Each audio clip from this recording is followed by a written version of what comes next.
Now we've got a African cichlid tank here that we're going to do a little bit of a service on. Now the first comment that I'll make about an African cichlid tank is that water quality is 50% of it.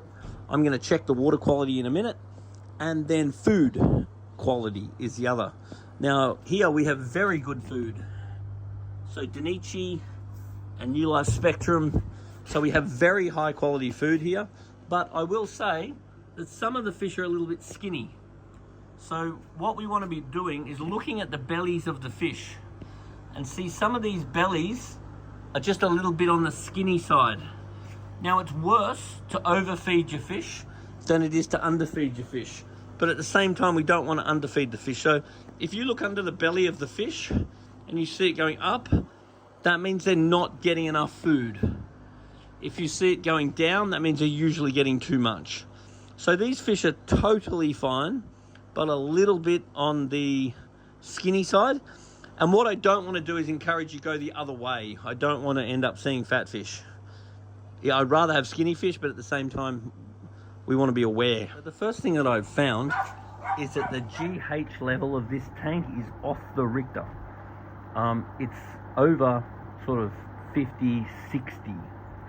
So therefore, these fish are very likely to have osmoregulation issues, liver issues, and other problems over time. Now what's been happened is this has built up in the water too much. So this is a very, very good product for your cichlids, but it must be monitored, because in this case, the level of the GH is way too high. Now, the level is way too high, and this is the most likely suspect. But actually, it can also be overdoses of this, because I find that if you use too much water ager, that can raise your GH as well. And both are not ideal. So a very important thing for today's water change is we want to do a water change, and we do not want to overdose your water ager. That is a very good water ager, but we don't want to use stupid amounts of it. And we also don't want to use this at all, because it's going to take a few water changes in order to get that GH level down. It is really, really high, and these fish will be much happier. See, I'm seeing a little bit of flicking and scratching, and see if you watch this fish, the way it's sitting in the water, see the way it's flicking its fins around? It means it's not actually that comfortable. And overly elevated GH may be an issue. Now, there is no ammonium nitrite or nitrate, which means the tank is not overfed, which we can see because they're not fat, and it is not underfiltered. It has a very good filter. I love these Aquarium filters. They're very, very good. But we need to monitor GH, and we need to get it down in this case. Now in this water, the KH is 9, which I'm very happy with, and the pH is alkaline, which I'm very happy with. Now, because of the rocks that are in this tank, it is very likely the pH is rarely ever a problem. The other thing is this tank is very well aerated. There's lots of oxygen going into this tank, and that is one thing that really helps stop the water from becoming acidic. Now, this aquarium has 4 actinic T5 lights. Now, that's going to make the water very, very blue, which is going to mean any of your blue fish are going to look awesome, but any of your yellows and other colors are going to get very washed out. So if this was my tank, I would consider changing the back ones for white lights, but you actually might have trouble getting hold of these now. So these are 39 watt T5s, and T5s are getting very hard to get now because everyone is using LEDs. Actually, if you did want to change to LEDs, I've got an LED unit sitting in my office that I could do a super, super cheap deal on, and it would look amazing compared to these old lights. Actually, those ones are smaller lights. So those ones are 39 watt, and they're the size down. I personally wouldn't bother buying fluoros because I hate them. I would just buy LEDs. They're not that expensive. They're cheap to run. You hardly ever have to replace them. You can set them, and Bob's your uncle. It's going to look way better than this blue light. This tank doesn't have a lot of fish in it, Now, because it's a cichlid aquarium, I like to keep cichlid aquariums very well populated. So I would consider getting some more fish for this tank, and I would definitely want to see some Plecostomus go in. If you put some Plecostomus in, it will really help to clear off all this algae. I've actually had aquariums that are semi-outdoors with a bunch of young Plecostomus in them. They can get lazy when they get older. And I've actually found that I hardly ever have to clean the glass. If you get some good plecos, you can be amazed how well they can be for cleaning the glass. Now, the other thing is that these plants are starting to look pretty... These sort of silk plants, they really only last for a couple of years, and then you've got to chuck them out. They look like... They just start looking ratty. But one thing I will do is I'll leave them out here in the sun, and then if you leave them there for a day or so, let the sun actually dry up the algae, and then flip it over, leave it there for another day or so, and then hit it with a hose, and you'll find that they'll actually come up much nicer. The other thing I'm a big fan of is every year or two, you give the tank a big rearrange. Whether that means change some ornaments, change some rocks, you got to make it look totally different, and that keeps you interested. Because I find so many people that get an aquarium, they set it all up, it looks good. For 1 year they love it, 1 year they like it, and then they've seen it. Whereas if you keep changing things up, then that'll keep you very interested. Also, that is a very noisy air pump. So, yeah, I'd just be very aware of that. I'm surprised your neighbours haven't chucked the shits about that one. If it was up to me, that air pump, probably just chuck that over there somewhere. Yeah, you could chuck it in there. Maybe get it on the neighbour's, what do you reckon that? On through that neighbour's door, maybe. That'd be fun. I'd get rid of that air pump. It's too bloody noisy. This tank has actually got so much power heads that even if you got rid of your air altogether, I'd be happy. But I wouldn't want something sitting there going, or that.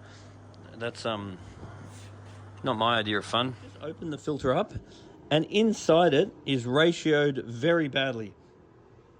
What we've got is some noodles, and they are a biological media. We've got a bit of sponge, that's a biological media, and then we've got 3 lots of filter wool. We absolutely do not want or need 3 lots of filter wool. What we actually want is lots of biological media. So if this was up to me, I would replace 2 of these with Marine Pure. And Marine Pure is a media that offers parallel nitrifying and denitrifying bacteria, and it will be like putting a turbo in the filter.